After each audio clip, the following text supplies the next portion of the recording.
കർത്താവായ യേശുവിൻ്റെ നാമം പറയാനുള്ള ധൈര്യത്തോടെ നിന്നാൽ മതി. വെറുതെ നിന്നാൽ ആത്മാക്കളെ കിട്ടും. അങ്ങനെ നിൽക്കുന്ന ഇന്ത്യയിലെ ഗ്രാമങ്ങളുള്ളപ്പോഴാണ് ആവശ്യമില്ലാത്ത കാര്യത്തിന് വേണ്ടി ഇവിടെ തല്ലടിച്ചുകൊണ്ട് നടക്കുന്നത്. മനസ്സിലാക്കേണ്ടത്, ആരെയും കുറ്റം പറഞ്ഞിട്ട് കാര്യമില്ല. സാത്താൻ പിടിമുറുക്കി കഴിഞ്ഞു. അവൻ പിടിമുറുക്കി കഴിഞ്ഞു. അവൻ പറയുന്നത് എന്താണ്? ഇത് ആരും ഒന്നും ചെയ്യാൻ പാടില്ല. പറഞ്ഞേ ഹല്ലേലൂയ. ആരും ഒന്നും ചെയ്യാൻ പാടില്ല. വെറുതെ ഇങ്ങനെ ജീവിച്ചോണം.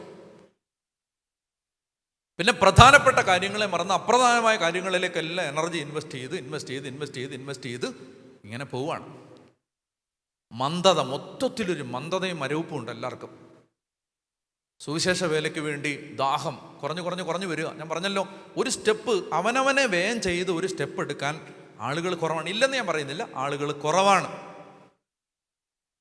പറയാൻ വന്നത്, പാവം ദൈവം പരിശ്രമിച്ചുകൊണ്ടിരിക്കുക. നിങ്ങൾ എന്നെ ഒന്ന് വിശ്വസിക്കുക. സുവിശേഷത്തിന് വേണ്ടി നീ ഇറങ്ങിയാൽ നിന്നെ ഞാൻ നോക്കിക്കൊള്ളാം. നീ എന്നെ ഒന്ന് വിശ്വസിക്കുക. നിന്നെ ഞാൻ നോക്കിക്കൊള്ളാം. നീ എന്നെ ഒന്ന് വിശ്വസിക്കുക. നീ നിന്റെ ഇടവയ്ക്ക് വേണ്ടി കിടന്ന് കഷ്ടപ്പെട്ടാൽ നിന്നെ ഞാൻ നോക്കിക്കൊള്ളാം. നീ എന്നെ ഒന്ന് വിശ്വസിക്കുക. പറഞ്ഞേ ഹല്ലേലൂയാ. ഞാൻ പറഞ്ഞു വരുന്നത്, ദൈവം പറയുകയാണ്, ഞാൻ നല്ലവനാണ്. ഞാൻ എൻ്റെ മകനെ കുരിശെ തൂക്കിയിട്ടും. നിനക്കത് മനസ്സിലായില്ലേ? ഞാൻ നല്ലവനാണ്. എൻ്റെ മകനെ നിനക്ക് വേണ്ടി, നിനക്ക് പകരമായി കുരിശേൽ തൂക്കിയിട്ടിട്ട് നീ മനസ്സിലാക്കുന്നില്ലേ ഞാൻ നല്ലവനാന്ന്? നിന്നോട് എനിക്ക് സ്നേഹമാണ്. നിനക്ക് പകരം നീ തൂങ്ങിക്കിടക്കേണ്ട സ്ഥലത്ത് എൻ്റെ മകനെ ഞാൻ തൂക്കിക്കിടത്തി. എന്നിട്ട് നീ വിശ്വസിക്കുന്നില്ലേ ഞാൻ നല്ലവനാന്ന്? അപ്പൊ ഇത് ഈശോയിലൂടെ അവതരിപ്പിക്കപ്പെട്ടു. പക്ഷേ എന്ത് ചെയ്തു?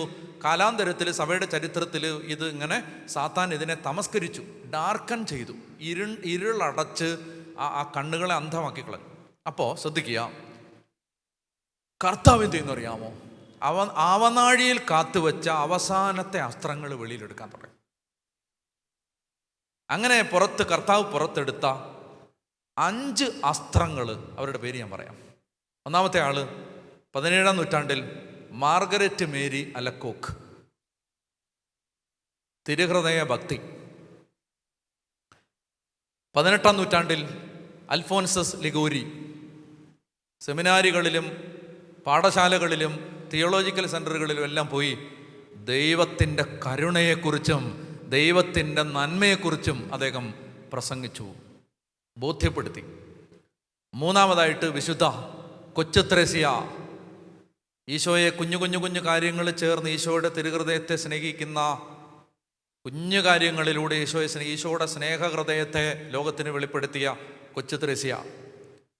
നാലാമതായിട്ട് വിശുദ്ധ ഫൗസ്റ്റീന. ഈ 4 പേരും മാർഗരറ്റ് മേരി അലക്കോക്ക്, അൽഫോൻസസ് ലിഗോരി, കൊച്ചു ത്രേസ്യ, ഫൗസ്റ്റീനാമ, ഈ 4 പേരും 17, 18, 19, 20, 17-ാം നൂറ്റാണ്ട്, 18-ാം നൂറ്റാണ്ട്, 19-ാം നൂറ്റാണ്ട്, 20-ാം നൂറ്റാണ്ട്, ഈ 4 പേരും പറഞ്ഞ കാര്യങ്ങളെ 21-ാം നൂറ്റാണ്ടിൽ ലോകത്തിന് മുമ്പിലേക്ക് ഒരിക്കൽ കൂടി എടുത്ത് പ്രഘോഷിക്കാൻ ദൈവം പാറമടയിൽ പണിയെടുത്തിരുന്ന ഒരു ചെറുപ്പക്കാരനെ പത്രോസിന്റെ പരമപദത്തിൽ സിംഹാസനത്തിൽ ഇരുത്തിയിട്ട് ലോകത്തോട് മുഴുവൻ ഈ കരുണയെക്കുറിച്ച് വിളിച്ചു പറഞ്ഞു. അദ്ദേഹത്തിന്റെ പേര് വിശുദ്ധ ജോൺ പോൾ രണ്ടാമൻ. ഞാൻ പറയാൻ കാരണം, ദൈവത്തെ ട്രസ്റ്റ് ചെയ്യ്. എന്താണ് ദൈവകരുണയുടെ ചിത്രത്തിൻ്റെ അടിയിലെ വാചകം? Jesus I trust. ഏദൻ തോട്ടത്തിൽ വെച്ച് സാത്താൻ വികലമാക്കിയ ആ ദൈവത്തെക്കുറിച്ചുള്ള ധാരണയുടെ സ്വർഗം ചാർത്തിയ, സ്വർഗം നടത്തിയ തിരുത്താണ് ദൈവകരുണ. ഐ ഡോണ്ട് ട്രസ്റ്റ് യു എന്നാണ് സാത്താൻ. He is not worthy to be trusted. വിശ്വസിക്കാൻ കൊള്ളാത്തവനാണ് ദൈവം എന്ന് സാത്താൻ എഴുതി വെച്ച വാചകത്തെ ദൈവ കരുണയുടെ പ്രബോധനത്തിലൂടെ ദൈവം വെട്ടിക്കളഞ്ഞിട്ട് എഴുതി വെച്ചു, Jesus I trust in you, I trust. ഞാൻ നിന്നെ വിശ്വസിക്കുന്നു, ഞാൻ നിന്നിൽ ശരണപ്പെടുന്നു, ഞാൻ നിന്നെ വിശ്വസിക്കുന്നു. എൻ്റെ കൺമുമ്പിൽ പ്രതീക്ഷയുള്ള ഒരു കാര്യമില്ല, ബട്ട് ഐ ട്രസ്റ്റ്. വെറുതെ ഇരിക്കുമ്പോൾ ബാക്കി കാര്യങ്ങളെല്ലാം മാറ്റി വെച്ചിട്ട് ചുമ്മാ ഇരുന്നിട്ട് കണ്ണടച്ചിട്ട് പറയണം, I trust in you, I trust. ആ സെക്കൻഡിൽ പരിശുദ്ധാത്മാവ് എന്താന്ന് നിങ്ങൾ അറിയും. നിങ്ങൾക്ക് മനസ്സിലാവുന്നുണ്ടോ? സുവിശേഷം കോംപ്ലിക്കേറ്റഡ് അല്ല. ദൈവമേ, ഐ ട്രസ്റ്റ്. മരിച്ചു കിടക്കാണ് എൻ്റെ മുമ്പിൽ ആളുകൾ, രോഗമാണ് എൻ്റെ മുമ്പിൽ. ഇങ്ങോട്ട് വരുന്ന വഴിക്ക് റോമിൽ മാർപ്പാപ്പയുമായിട്ട് ബന്ധപ്പെട്ട് നിൽക്കുന്ന ഒരു സഹോദര വൈദികനുണ്ട്. അദ്ദേഹം ഒരു മെസ്സേജ് അയച്ചു. എനിക്കും അദ്ദേഹത്തിനും പരിചയമുള്ളൊരു സിസ്റ്റർ ക്യാൻസറിൻ്റെ കാര്യങ്ങളാണ്, അപ്പോൾ മുറിച്ചിച്ച് ക്യാൻസറിൻ്റെ കാര്യങ്ങളൊക്കെ ആയിട്ട് ഞാൻ 2 ദിവസം മുമ്പ് സംസാരിച്ചാണ് സിസ്റ്ററിനോട്. ചെറുപ്പക്കാരിയാണ്. അങ്ങനെ പറഞ്ഞു പ്രാർത്ഥിക്കണമെന്ന് പറഞ്ഞിട്ട് ആ സിസ്റ്ററിനോട് ഞാൻ സംസാരിച്ചു 2 ദിവസം മുമ്പ്. സ്വർഗീയ തേജസ്സാണ് മുഖത്ത്, സ്വർഗീയ തേജസ്. ക്യാൻസറാണ്, but Jesus, I trust in you, I trust. രോഗം, മരണം, തകർച്ച, ദാരിദ്ര്യം പുഷ്പം പോലെ പൊക്കിയെടുക്കാൻ ദൈവത്തിന് പറ്റും. ഒറ്റ കാര്യം പറയണം, ഐ ട്രസ്റ്റ്. എനിക്കിപ്പോൾ ഒന്നും മനസ്സിലാവുന്നില്ല, എന്തുകൊണ്ടെന്നൊന്നും ചോദിക്കാൻ എനിക്ക് അവകാശമില്ല. വചനം എന്നോട് പറഞ്ഞു, ദൈവം ചെയ്യുന്ന എല്ലാം ബെസ്റ്റാണ്. അപ്പോൾ പിടികിട്ടിയോ? ഇന്ന് നമ്മൾ പറയാൻ ശ്രമിച്ചത് ഇതാണ്, faith is equal to trust. വിശ്വാസം എന്നത് ആശ്രയത്വമാണ്. ആശ്രയത്വം, കണ്ണും പൂട്ടി വിശ്വസിക്കുക എന്നുള്ളതാണ്, ട്രസ്റ്റ് ചെയ്യുക എന്നുള്ളതാണ് വിശ്വാസം. എഴുന്നേറ്റ് നിൽക്കാം.